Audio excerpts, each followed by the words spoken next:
أهلا، عاملين ايه؟ النهاردة هنرتب مع بعض مكتبي المتواضع. هو عبارة عن مكتب وفيه درج واحد بس كبير قوي. أول حاجة بدأت إني أرتب الدرج، حطيته على المكتب وطبعا مش محتاجة أوضح منظره عامل ازاي. خلينا نتجاهل المنظر. أنا شخص بيبقى عنده مقالم كتير قوي، مش بس بحط فيها أقلام، بحط فيها حاجات تانية عشوائية مختلفة جدا. أول حاجة بدأت إني أشيل كل الحاجات اللي أنا حطاها في المكتب بتاعي من دفاتر، كتب، أوراق، مقالم. كل الحاجات دي بدأت إني أشيلها واحدة واحدة. ودي محفظة صغيرة من الكروشيه، لو عايزين تعرفوا طريقتها قولولي.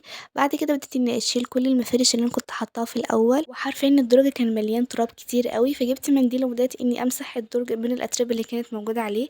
كان عندي المفرش القماش ده فجبته عشان احطه، بس ملقتوش مغطي المكتب كله، فجبت مفرش الرصاصي اللي انا كنت حاطاه في الاول وحطيته تحتيه. انا بحب الصراحه ان درج المكتب يبقى فيه مفارش عشان اعرف احط حاجتي عليه. كان عندي المنظم ده من الكرتون، الصراحه مش عارفه هو كان لايه بالظبط، بس لقيت ماما ادتهولي عشان يمكن يفيدني في حاجه. فبدأت إني أستخدمه عشان أنظم المكتب بتاعي. قررت إني أحطه في أول الدرج عشان لما أفتح الدرج على طول أشوف كل حاجة موجودة قدامي. أول حاجة بدأت إني أرتبها هي الدفاتر. كان عندي النوت بوك دي قديمة وشوية كتب صغيرة. كان عندي كمان النوت بوك دي كنت جايباها من زمان قوي من المكتبة، فيها عبادات يومية، بجد شكلها كيوت قوي، حبيتها جدا.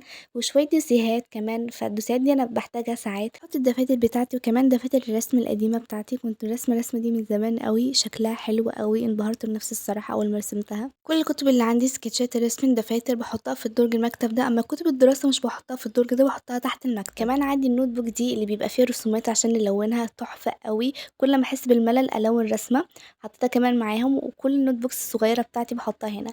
نيجي بقى للدفاتر بتاعة الجورنال بتاعتي، ده الدفتر اللي بشتغل فيه حاليا، ده القديم وده اللي اقدم منه.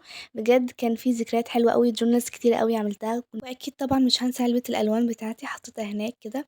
كان عندي المقلمة دي كان فيها الحاجات العشوائية دي، كان فيها جرابات الموال بتاعتي، وكان فيها كمان أوراق فاضية صغنونة كنت عايزة أحطها في المنظم، بس اكتشفت إن أول فتحة ضيقة قوي، فبدأت إني أقص جزء كده بحيث إني أوسع أول فتحة، فحطيتهم في المكان ده. كان عندي المقلمة دي عملتها من زمان، حاطة فيها أقلام بتكتب وأقلام مش بتكتب عشان ممكن أحتاجها بعد كده.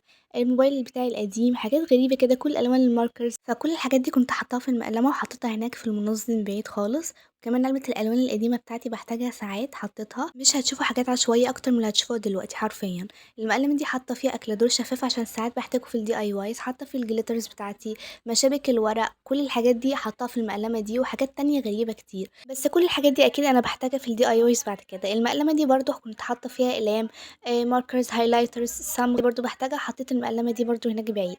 العلبتين دول، في علبة منهم حاطة فيهم ستيكرز للجورنال، وعلبة حاطة فيها خرز وحاجات غريبة برضو. انا بحب احتفظ بالحاجات الغريبه يا جماعه. بعد كده العلبه دي برضو حاطه فيها خرز وحاجات مختلفه. بصوا يا جماعه، كل الحاجات المختلفه دي بحتاجها في الدي اي وايز لسبب ما، اهم حاجه ان انا بحتاجها وخلاص. الصمغ بقى والدبل فيس واللزق السولوتيب، كل الحاجات اللي انا بحتاجها ضروري ضروري بحطها في الاول خالص كده. كمان الدباسه دي المقلمه اللي انا بستخدمها حاليا، حاطه فيها اقلامي اللي بكتب بيها حاليا. وبس كده بنكون خلصنا ترتيب درج المكتب بتاعي كله، ده شكله في الاخر. هبدا اني ارتب بقى المكتب من فوق ترتيب كده سطحي وبسيط. المج ده انا كنت جايباه جديد، شكله كيوت قوي عجبني، والكوستر ده كنت عاملاه من الكروشيه. بدات اني ارتب المكتب وده شكله. اتمنى يكون الفيديو عجبكم، واتمنى تكونوا استمتعتوا بيه. ما تنسوش تعملوا لايك لو عجبكم، وبس، باي باي.